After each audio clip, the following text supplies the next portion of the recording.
Assalamualaikum. Waalaikumsalam Ibu, silakan masuk. Oh iya, makasih Bu. Silakan duduk Ibu. Iya, dan Perkenalkan, nama saya Bida Naila. Di sini saya akan menjelaskan tentang persiapan kehamilannya Ibu.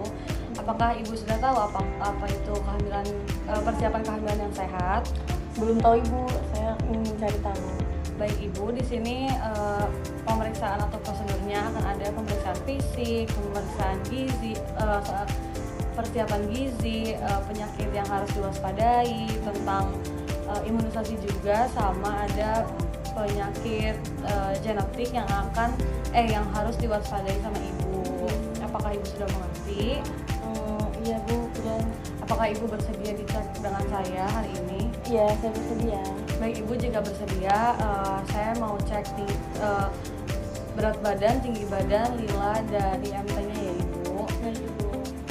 Baik Ibu, di sini berat badan Ibu 55 dengan tinggi badan 160. Nah, lilanya itu normal ya Ibu, di angka 22,5. Kemudian IMT-nya juga normal. Terus Ibu juga saya lihat tidak ada tanda-tanda anemia. Kemudian apakah Ibu sudah memeriksakan secara rutin tentang golongan darah, pemeriksaan urin, sama pemeriksaan torch? Apakah Ibu sudah pernah? Belum Bu, dan selama ini. Oke, kalau belum nanti bisa dicek juga di sini ya Ibu. Nah, di sini saya akan menjelaskan tentang pemeriksaan gizi ya Ibu. Nah, di sini itu apakah Ibu sudah mengetahui apa itu persiapan gizi yang baik? Belum tahu Bu, dan Kalau belum tahu, di sini saya kasih tahu ya Ibu.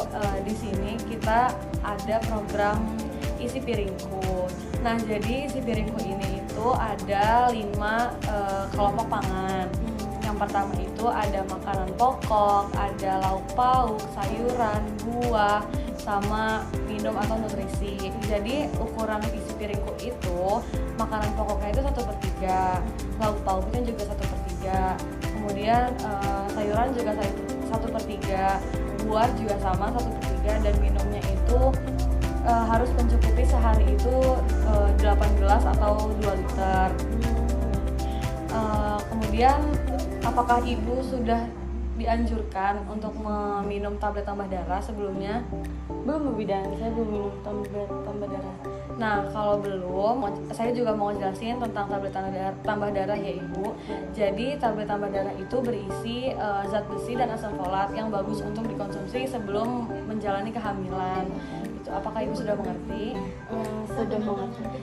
Apakah Ibu bisa mengulang apa yang saya jelaskan tentang tablet tambah darah? Iya, tablet tambah darah diminum sebelum saya hamil. Betul. Nah, kemudian saya mau jelasin juga tentang imunisasi. Baik Bu, dan Jadi, Ibu udah pernah imunisasi belum sebelumnya? belum Bu, dan Oh, belum ya. Terakhir itu mungkin udah pernah kali ya, imunisasi zaman SD atau SMP gitu, mungkin iya. pernah.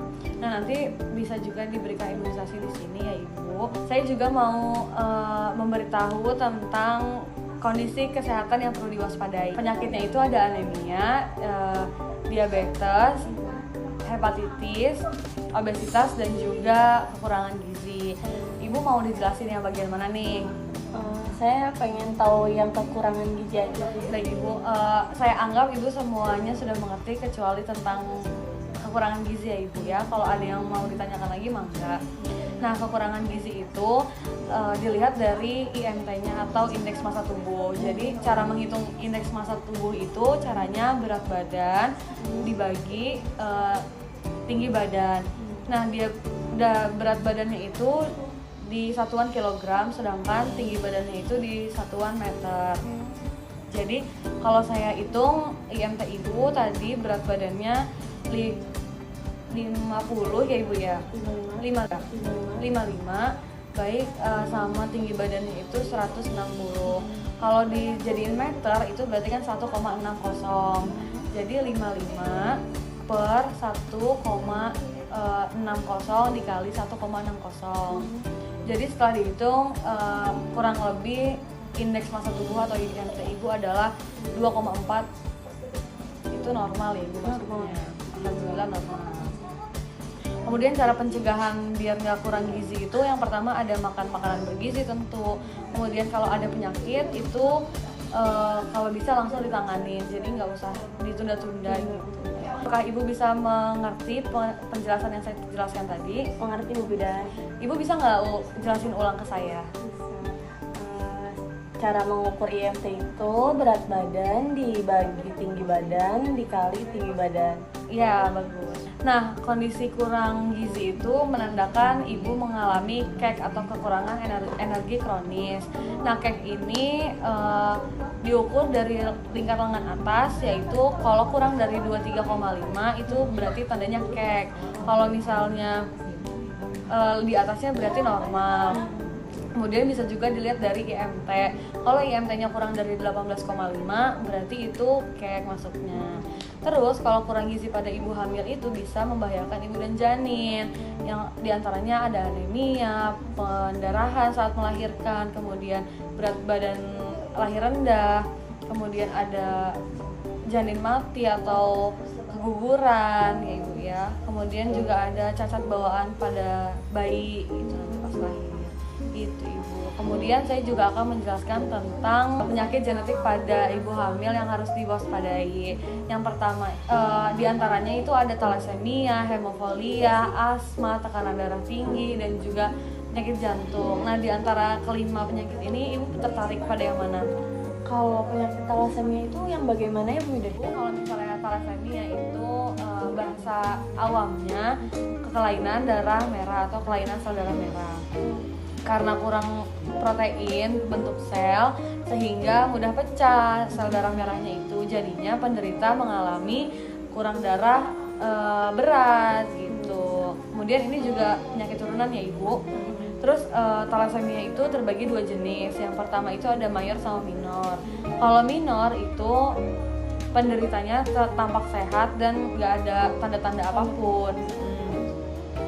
Kemudian kalau yang mayor itu biasanya memang harus menjalani pengobatan seumur hidup. Pengobatannya itu biasanya adalah transfusi darah. Jadi, nah itu juga harus seumur hidup, jadi nggak bisa putus gitu. Jadi kan kasihan ya kalau misalnya ibu atau calonnya mempunyai thalassemia, jadi takutnya anaknya malah jadi mayor gitu. Terus dampak bagi ibu hamilnya itu 25% itu melahirkan anak dengan thalassemia mayor, yang artinya 25% ibu akan bisa melahirkan anak dengan thalassemia mayor. Jadi anaknya harus transfusi darah seumur hidup, kan kasihan. Kalau cara pencegahannya itu bagaimana ya Bu Bidan? Oh, cara pencegahannya. Kalau pencegahannya itu screening sedini mungkin. Yang pertama, screening sedini mungkin itu gimana? Jadi ibu dan calon suami atau dan suami bisa cek darah ke lab. Jadi nanti sekalian minta kasih tahu aja, sus misalnya, sus saya ada nggak ya tanda-tanda thalassemia atau suami saya, minta aja ke susternya. Terus yang kedua itu kalau misalnya ibu atau suami itu mempunyai riwayat thalassemia, maka saya nganjurin sih tidak memiliki keturunan atau tidak Ditunda dulu ya Bu. bukan ditunda ibu, lebih ke sebaiknya jangan mempunyai anak dulu gitu ya, karena kan kasihan tadi kan kita sudah membahas thalassemia mayor, jadi nanti takutnya anaknya menderita gitu kan, kasihan juga kan sebagai. Assalamualaikum Bu Bidan. Waalaikumsalam. Bu Naila, silakan masuk Ibu. Iya Ibu. Silakan duduk. Mari, makasih. Sesuai jadwal kita akan melangsungkan konseling tentang persiapan menjadi orang tua ya Ibu. Ya. Sebelumnya Ibu tahu nggak persiapannya apa saja menjadi orang tua itu? Belum tahu sih Bu Bidan, apa aja sih emangnya? Sebelumnya persiapannya itu agar ibu dapat menjalani kehamilan dan persalinan yang aman ya Bu, yang paling penting, sehingga ibu sehat dan melahirkan bayi yang sehat, dapat tumbuh berkembang menjadi anak yang berkualitas. Selain itu ada persiapan fisik nih Bu. Apa aja tuh Bu Bidan? Persiapan fisik itu yang pertama dari usia, idealnya itu usia 20 sampai 35 tahun. Sekarang usia Bu Naila berapa ya? Usia saya itu 27 tahun ini. Itu pas juga 27 itu ya, tidak terlalu muda dan tidak terlalu tua. Baik Ibu, setelah itu kita menerapkan 4 pilar gizi nih. Yang Ada apa aja? isi piringku itu Bu, status gizi yang ideal itu normalnya 18,5 sampai 24,9.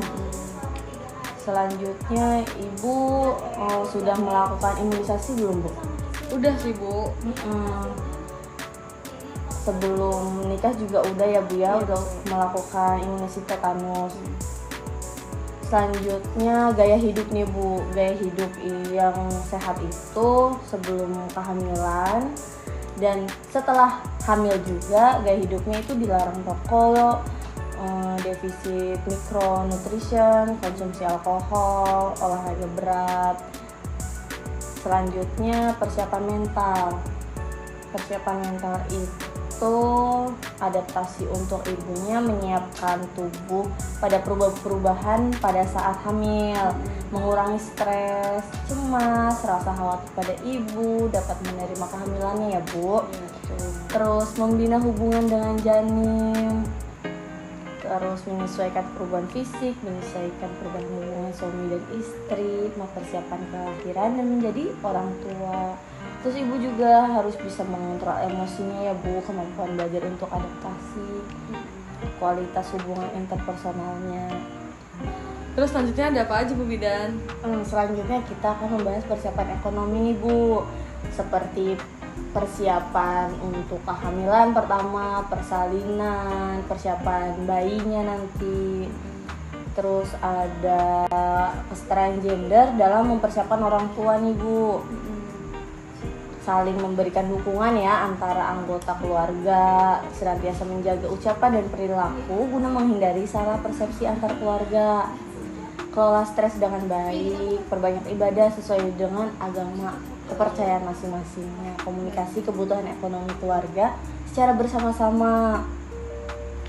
Setelah itu pasangan suami dan istri memiliki hak yang sama dalam memutuskan kapan akan mempunyai anak, berapa jumlah anaknya, jarak kehamilannya, terus mendapatkan informasi tentang kesehatan reproduksi.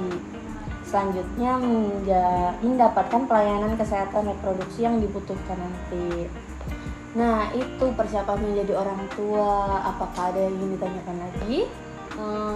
Udah cukup sih Bu Bidan. Alhamdulillah ya, berjalan dengan lancar konseling kita. Kalau sudah paham, sudah dimengerti, kalau ada pertanyaan boleh via chat atau telepon saja ya. Baik Bu Bidan, terima kasih ya Bu Bidan. Sama-sama Ibu. Kalau gitu ini udah sore juga, saya mau pamit dulu ya Bu Bidan ya. Baik, hati-hati di Terima jalan. kasih.